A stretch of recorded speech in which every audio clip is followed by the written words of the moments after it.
रात भर ड्राइव के बाद थोड़ा सा रेस्ट मिला और फिर सुबह ने नया रंग दिखाया। थकान अभी भी थी पर एक्साइटमेंट उससे बहुत ज़्यादा। अभी तो हम 30 के ही थे। रिजुविनेशन टाइम थोड़ा कम ही सही पर जज्बा पूरा था। 11 अगस्त रक्षाबंधन का दिन। साक्षी का भाई भी पुणे में था तो सुबह काफ़ी इमोशनल और होमली थी। थोड़ा सेलिब्रेशन, थोड़ा नॉस्टैल्जिया और थोड़ा मिठाई ओवरलोड। दोपहर तक हम फिर से रेडी थे और 3 बजे निकल पड़े लोनावला की तरफ। बारिश में भीगते रास्ते और हवा में घुली थकान। हर बूंद जैसे कह रही थी, रुक जाओ, यहीं सुकून है। जैसे ही पुणे छोड़ा, आसमान ने खुलकर अपना आशीर्वाद दिया। बारिश, बारिश और सिर्फ बारिश।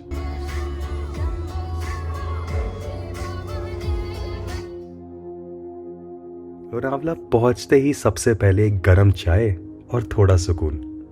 उसके बाद रास्ता एम्बे वैली की तरफ और वहाँ बारिश और आंधियों के बीच हम पहुंचे अपने स्टे पे। एक dreamy Airbnb, balconies open to clouds, living room जिसमें हवा घूमती रही और एक जकूजी जो लिटरली जंगल के बीच में था। नाम भी उतना ही poetic, live amongst the cloud forest, bathed in nature's lap. Link description में डाल देंगे। और फिर क्या हुआ ऑनेस्टली मुझे याद नहीं। थकान इतनी थी और फिर भी 2:30 बजे तक पार्टी चली। कुछ रैंडम वीडियोस मिले अगले दिन। कोई नाच रहा था, कोई हंस रहा था और कोई बस सोफा पे पड़ा था जैसे दुनिया ख़त्म हो गई हो। बस इतना याद है कि वो रात चाहे धुंधली ही सही पर दिल के एक कोने में हमेशा चमकती रहेगी।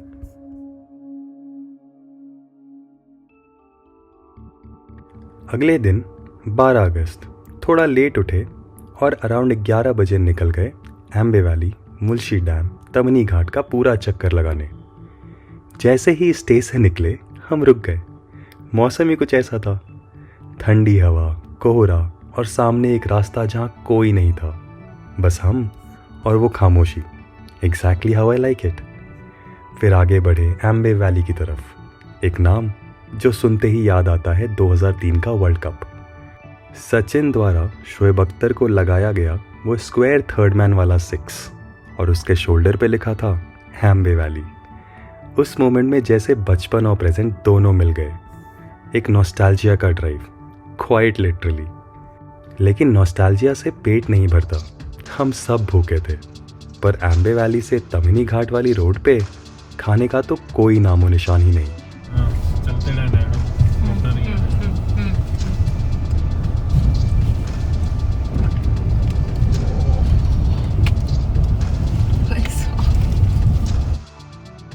और रोड भी ऐसी लगता था 200 साल पहले किसी ने बनाई थी, फिर जंगल ने वापस ले ली।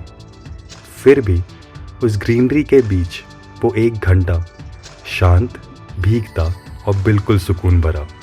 एक अलग ही दुनिया थी। वुड से निकलते ही हम रुक गए एक छोटी सी टपरी पर जहाँ मिली तीखी मैगी और अनफिल्टर्ड कॉन्वर्सेशंस।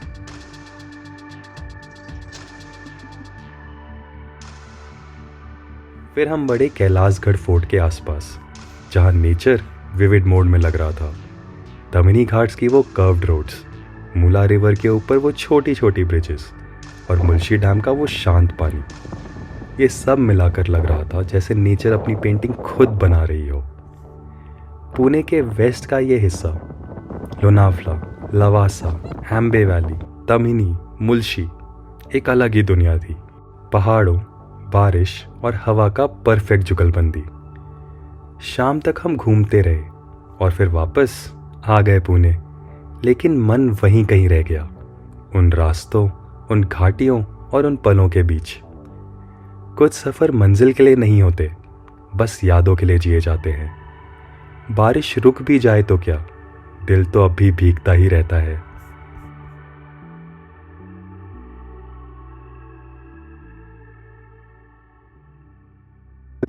तेरह अगस्त को हम निकले पुणे के नॉर्थ की तरफ, पिंपरी चिंचवड़ चाकन होते हुए खूबी और मलशेज के रुख में। आज का पूरा दिन अनप्लान्ड था।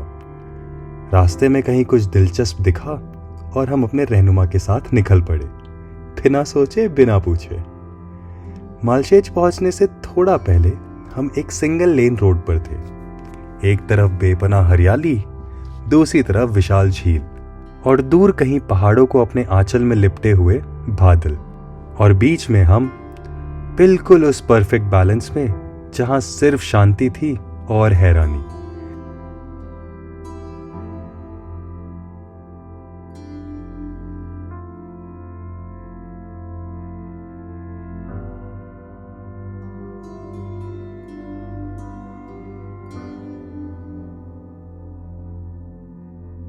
अगर आप कभी पुणे के आसपास हो और एक शांत पिकनिक स्पॉट ढूंढ रहे हो, this might be the right place.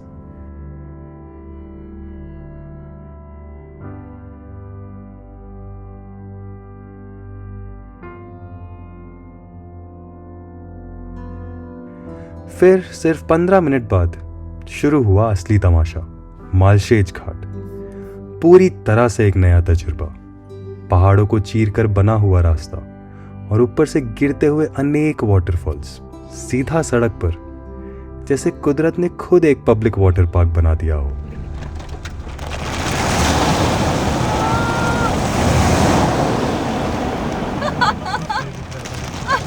पता नहीं चला आगे वाली गाड़ी गई कि नहीं गई।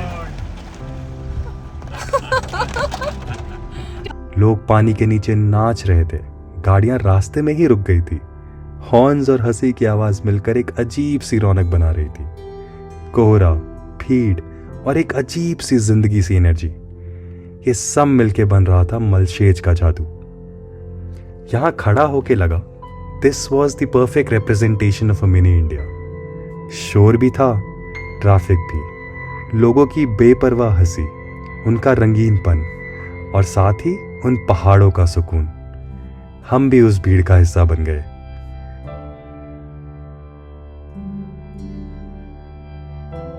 थोड़ी देर बाद भूख लगी और पहाड़ों का सबसे आइकॉनिक कंफर्ट फूड बुलाया, मैगी मैगी मैगी। कोहरे से घिरे वैली के किनारे बैठकर गर्मा गर्म मैगी के साथ हमने हर लम्हा महसूस किया। और जब सूरज ढलने लगा, हम वापस पुणे लौट पड़े, दिल भरा हुआ, कैमरा भीगा हुआ और यादें भरमार। कोहरे में लिपटा सफर, हर मोड़ पे एक कहानी, पहाड़ों का पानी और लोगों की मस्तानी। यहाँ शोर भी सुकून लगता है, भीड़ भी मेहमान। मलशेज के रास्ते में मिलती है जिंदगी आसमान से भी अनजान।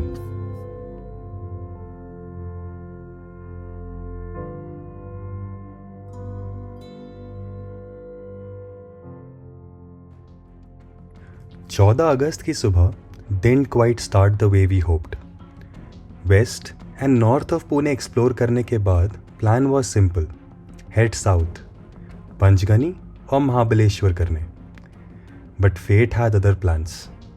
सुबह पुणे से निकलते ही टायर पंक्चर हो गया। नॉट 1, नॉट 2, 7 पंक्चर एक साथ, एक ही टायर में। किसी माँ के लाल ने टनल के अंदर ही कीलें डाल दी थी। और हमारी खुशकिस्मती देखिए, टनल से निकलते ही लेफ्ट साइड पे थी एक puncture shop. What a coincidence. हमें गाड़ी और टायर्स का ज़्यादा आइडिया था नहीं तब तक, तो भाई ने खोल दिया टायर, कुछ रैंडम केमिकल सोल्यूशन डाला, थोड़ा पानी मारा और बोला कि ये नहीं किया तो पूरा टायर चेंज करना पड़ेगा। We were very sceptical but we were standard, तो हमने सोचा मान लेते हैं, दुनिया भली है। पर जब वापस चले, गाड़ी ने हिचकोले खाना शुरू किया। हाई स्पीड पे पूरी बॉडी हिल रही थी।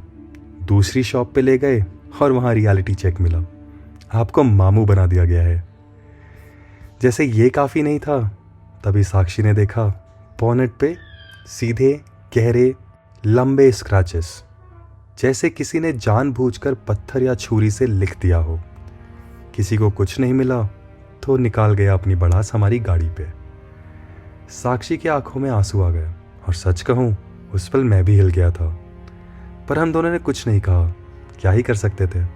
बस एक ही फैसला लिया, जो भी हो गया अब हम रुकेंगे नहीं। By afternoon we were back on the road, सब कुछ पीछे छोड़ करके 1 माइल एट अ टाइम। हम पहुंचे पंचगनी, कवर किया पारसी पॉइंट और सिडनी पॉइंट और रुके एक छोटी सी टपरी पे। वहाँ खाई गर्मा गर्म कचौड़ियाँ, और सुबह से अब तक के सारे केओस में that bite of hot and spicy kachori was nothing short of therapy. From there we drove to Harrison's Folly, a vast plateau overlooking the Western Ghats, drenched in monsoon mist, alive and green. Wind strong enough to shake the car, clouds flowing right through us, and in that moment, all the morning's frustration simply dissolved into the valley.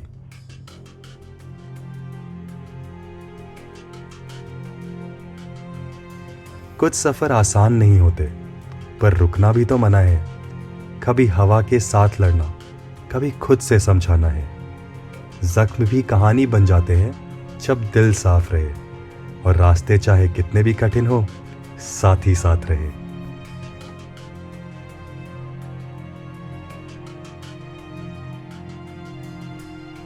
अब समय था वापस अपने base नम्मा बेंगलुरु की तरफ कूच करने का. 15 अगस्त, जश्न आज़ादी का दिन. सुबह सुबह 4:30-5 बजे ही हम निकल पड़े, NH48 पे वापस उतरते हुए. 900 किलोमीटर 17 घंटे दूर अपना घर था. सुबह का रास्ता खाली, और जैसे जैसे महाराष्ट्र पीछे छूटता गया, सड़कें और भी बेहतरीन और भी खाली होती गई. बस हवा, हाईवे और हम. एक वो सुकून जो सिर्फ वापस लौटने वाले सफ़र में मिलता है. शाम ढलते ढलते रात के 8 बजे हमने शांतनु वैष्णवी को उनके घर छोड़ा और अपनी कार को कृति कार केयर में PPF के लिए ड्रॉप किया.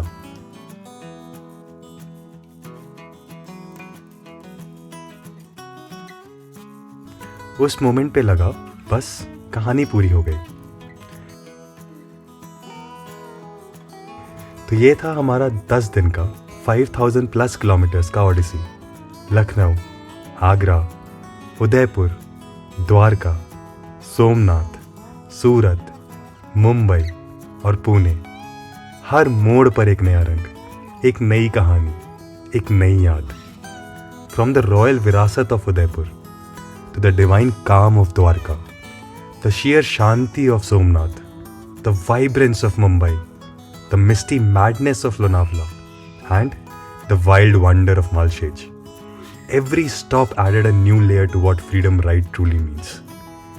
It wasn't just about the distance covered. It was about rediscovering the roads within. रास्ते बदलते गए, हम भी थोड़े बदले. कहीं भीग गए, कहीं धूल में हदें घिस गई, पर हर मोड़ पे एक नई रोशनी मिली. कभी मंदिर से, कभी आसमान से, कभी खुद से. सफ़र ख़त्म हुआ, पर कहानी अभी बाकी है, क्योंकि आज़ादी सिर्फ मंजिल तक पहुंचना नहीं होता. कभी कभी वो सफ़र में ही मिल जाती है.